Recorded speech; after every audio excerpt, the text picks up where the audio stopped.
Hey, what is up everyone? I'm actually a little bit frustrated right now because earlier today I had filmed the video where I went down a list of 20 games that I thought should be added to the Sega Genesis Mini. Come to find out, today of all days, they went ahead and released a list of 10 more games that are going to be on the system.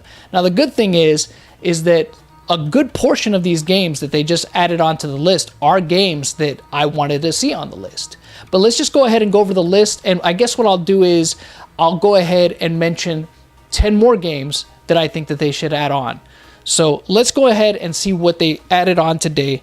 Okay, Mega Man The Wily Wars. That is a huge addition to this list. And the reason I say that is because that is a compilation of the first 6 Mega Man games, pretty much remastered in 16-bit for the Genesis. And that was something that was never released in physical form over here in the US. It was part of Sega's internet service, internet service that they had back in the day. It was on that service for a limited time for download back in the day. So there was never any physical copies available of The Wily Wars. So that is huge as an addition for the Sega Genesis Mini.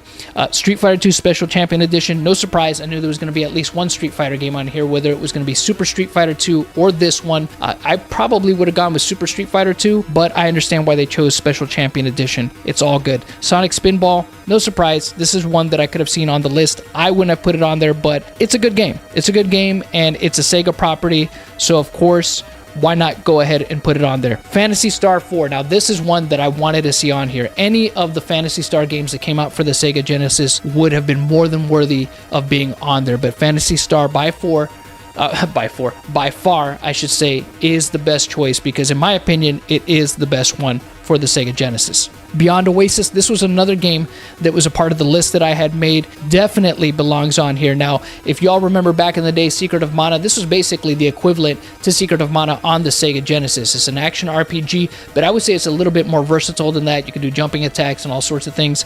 And the other thing about Beyond Oasis is that it's a game that is pretty pricey. The cartridge alone could go for about 50 to 60 bucks. A complete copy goes for even more than that. So this is a great addition to this list. It goes right up there alongside, Gunstar Heroes and games like Landstalker, because if you were to buy these separately now for the Sega Genesis, they'll run you a pretty penny. Ghouls and Ghosts, another game that I had added onto my list. This was one of the games that really showcased the power of the Genesis in its early days, and a game that is worthy of being on this list.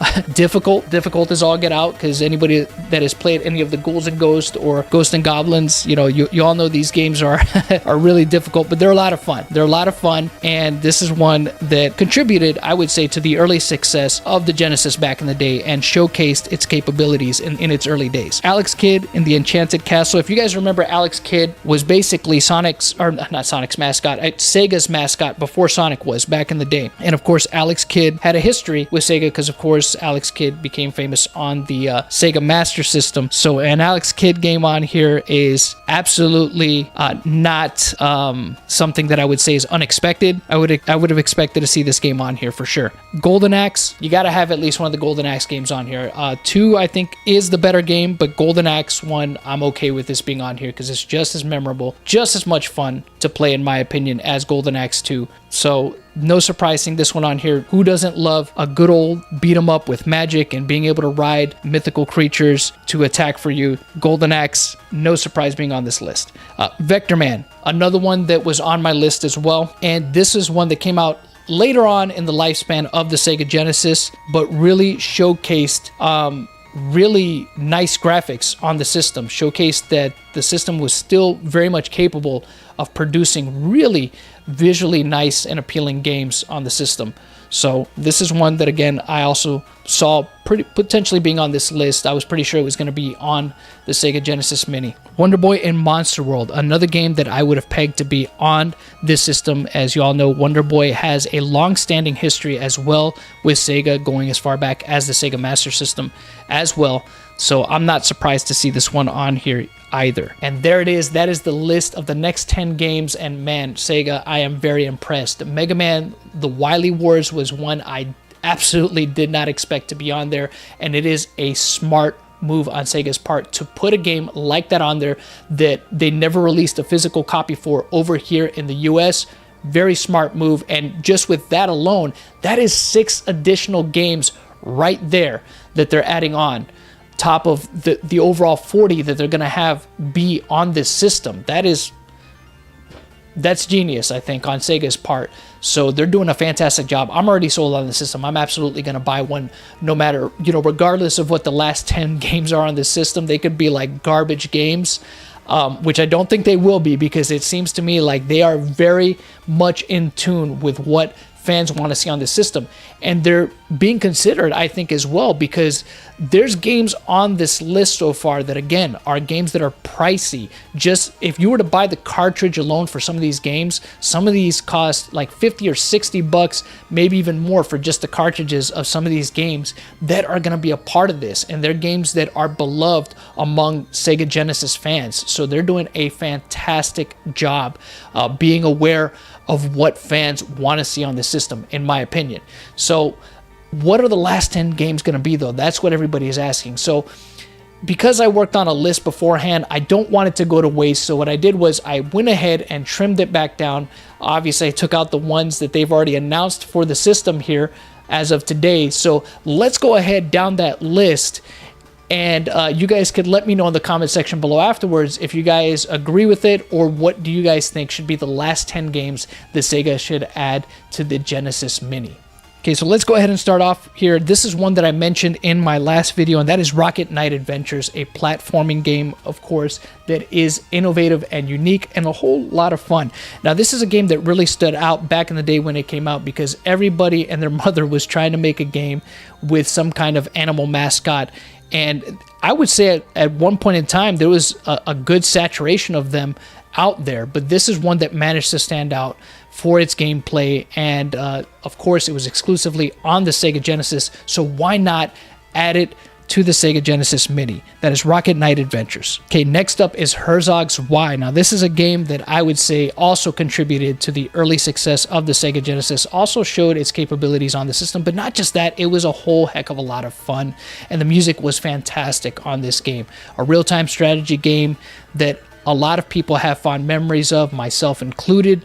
And this is one that, when I made my last video, a lot of people were saying this game needs to be on there, and I agree with you guys. It absolutely does. Disney's Aladdin. Disney made a lot of great games for Sega consoles, going back as far as the Sega Master System, and of course they've already had a couple Disney games already announced for the system, but I think this is one that's essential to this list. There was 2 Aladdin games that came out around this time period, of course, as y'all may remember. One also came out on the Super Nintendo, and the gameplay was a little bit different. It's still a good game, but to me, the superior one was the one on the Sega Genesis. It had different style gameplay, and I believe that just graphically, the fluidity of Aladdin's movements in the Sega Genesis version were better. The gameplay was better, and overall it was just a more fun game. Mutant League Football. Now, if you were like me growing up, I didn't like playing sports games, but games like this made you forget about that, right? You enjoyed it for what it was, and what is more enjoyable than destroying one of your opponents during the middle of a play in this game? So Mutant League Football is one that I think is kind of essential. It made headway, and yeah, no pun intended, but yeah, it really was in a league of its own. Rystar. Now, at one point, this guy was considered to be the replacement for Sonic the Hedgehog as Sega's mascot. Of course, that didn't happen. I think that's probably due in large part to the fact that this platforming game came out pretty late in the Sega Genesis's life cycle, so it didn't gain as much traction or attention as it could have, but it doesn't make it any less of a great platforming game, and absolutely deserves to be on the Sega Genesis Mini. Outrun, because you got to have at least one racing game, so why not have the arcade classic port of Outrun on the Sega Genesis Mini? I think this is kind of a no-brainer. NBA Jam Tournament Edition, another sports game that made you forget the fact that you probably hated sports games because of its over-the-top zany nature. And look, who doesn't remember playing NBA Jam, dunking that ball just so you could hear boom shakalaka? The Adventures of Batman and Robin, a great game on the Sega Genesis, one of the best really. And this is a platforming game that really showed you that Sega Genesis, the games based on either cartoon movies or shows, were really always done very well on the system. This was another great example of that. X-Men 2 Clone Wars, the improved sequel to the X-Men game on the Sega Genesis. More levels, more variety here because you had more characters to choose from, and just an overall better game than the original. Mortal Kombat 2, because Mortal Kombat is a game that I really relate more to the Sega Genesis than the Super Nintendo, and a lot of that has to do with the fact that when the first one came out, most people flocked to the Sega Genesis to play it just because you could put in the blood code. And there's still debate to this day which version was better, the Super Nintendo version or the Sega Genesis version, and there's arguments to be made for both. But to me, I always relate the Mortal Kombat series more to the Sega Genesis, so why not have Mortal Kombat 2 on the Sega Genesis Mini? That is my list of the last 10 games that I think should be on the Sega Genesis Mini. I also have some honorable mentions, that being Strider, Battletoads, Michael Jackson's Moonwalker, and Alicia Dragoon. So either one of those could also be on there if you want to take some of the other ones that I had mentioned previously out and put some of those in. They could be interchanged however you would like, but those are also games that I wouldn't mind seeing on the Sega Genesis Mini. And I also think, now prior to me making this list, I also had thought about the fact that, hey, it would be really cool if the Sega Genesis Mini did what Nintendo did and have an unlockable game that was previously unreleased. And my pick for that would be Pulseman. Now, this is a game that a lot of people found out about because of being able to download it on like Wii Virtual Console and things like that. That is how a lot of people got exposure to it, or maybe they had been getting repros of the game, and that's how they found out about it. But it's a great game that Sega should have released back in the day here on the system, and it would be really cool if they added it onto the Sega Genesis Mini as an unlockable game, and that is Pulseman. But what do you guys think of my list? Let me know in the comment section below. Make your own list if you want of the last 10 games that you think should be included in the Sega Genesis Mini. And until next time, you all know how it goes. Thank you so much for watching this video. Until next time, the hunt continues.